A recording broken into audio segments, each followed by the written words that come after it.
कहते हैं पीजिए, इस्तेमाल कीजिए, फिर विश्वास कीजिए। थोड़ा सा हल्का ठंडा मौसम होता है ना तो सब लोग और आराम से झूमते हैं। लेकिन कोई बात नहीं, पसीना भी निकलना शरीर से अच्छी चीज होती है। जितनी बीमारियां होती है दूर होती है। आइए कोको कोला की फरमाइश कि झुमका भुलाए। अब झुमका तो पहनी नहीं है, छोटा वाला है ये तो। कैसे पता चला? बैठ जाइए, तब तुम बैठाओ, तुम बैठाओ।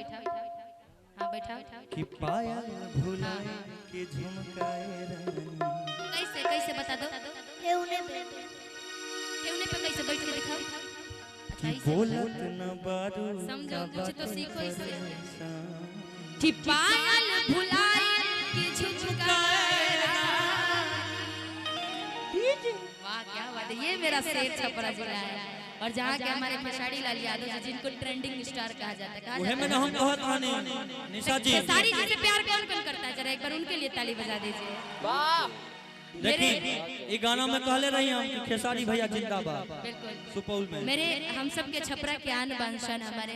ऐसे तो सब जगह उनको सुना जाता है, लेकिन खासकर अपने छपरा का सबसे बड़ा शान है हमारे।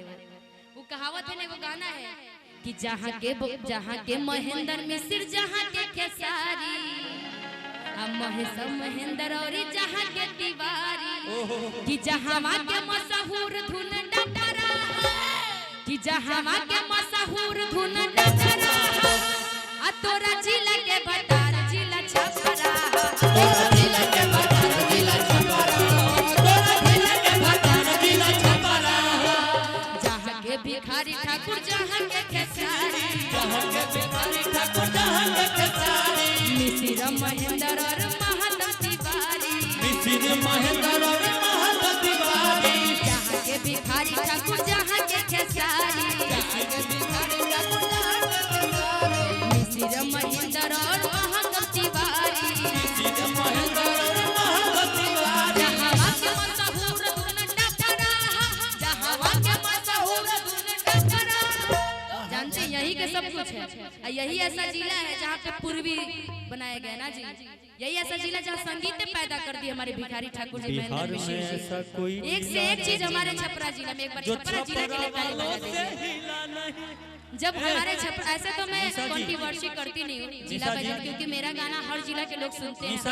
जिला जवान में लोग हम लोगों के गाने सुनते हैं, फैंस हर जिला में हम लोगों के हैं। कि बिहार में ऐसा कोई जिला नहीं जो छपरा वालों से ही। क्या बात है, सही बात है। और अकेले हमारे छपरा जिला, हर जिला लोग, काफी लोग, ऐसे तो कहना नहीं चाहिए, लेकिन काफी लोग हमारे जिला को बदनाम करता है। लोग जानते हैं किस में? जो हमारे भिखारी ठाकुर जी पहले किया करते थे। निशा जी बोलता है लोग कि वो लवंडा जिला है, बोलना तो नहीं चाहिए। निशा जी कौन कहता है लवंडा जिला? इसी जिला के प्रथम राष्ट्रपति थे हमारे डॉक्टर राजेंद्र प्रसाद जी। इसीलिए हम बताना है ना, इसीलिए हम बताना चाहते हैं कि जिनके मन में ये चलता है कि वो छपरा जिला मतलब ये जिला, तो उन लोगों को बताना चाहते हैं ठीक है पहले हमारे भिखारी ठाकुर जी किया करते थे, अब तो सारे लोग वे करते हैं, तो इसका मतलब सब लोग वही हो गया है ना। अब वो करना क्या गलत बात है क्या? हिंदी फिल्म में नहीं होता है, सारे जगह लोग। देखिए एगो बात बताते हैं भैया, आप डालिएगा यूट्यूब पर हमारी बात को, अंकेश भैया। लोग कहते हैं कि भोजपुरी में अश्लील है। भोजपुरी में अगर गाना अश्लील है तो हिंदी में वीडियो अश्लील है। सही बात है। हिंदी में वीडियो इतना अश्लील है कि माँ बेटा बाप भाई सब एक साथ बैठ के नहीं देख सकते। इतना घटिया घटिया वीडियो आता है, छोटे छोटे छोटे छोटे छोटे छोटे कपड़ों में। लेकिन भोजपुरी में ऐसा नहीं देखने को मिलता है। भोजपुरी में अश्लील है, आज भर वाला गाना चला हुआ है, लेकिन उसको भी अगर दूसरे नजरिए से देखिएगा तो अच्छे गाना है। नजरिया दूसरा होना चाहिए, लेकिन वहाँ वीडियो दिखाया जाता है, उसमें नजरिया बदल नहीं सकते। जो हमारे छपरा जिला के शेर पे जोरदार ताली बजा के हमारे साथ कहिए। जोरदार जहाँ के मशहूर धुन डकरा, जहाँ के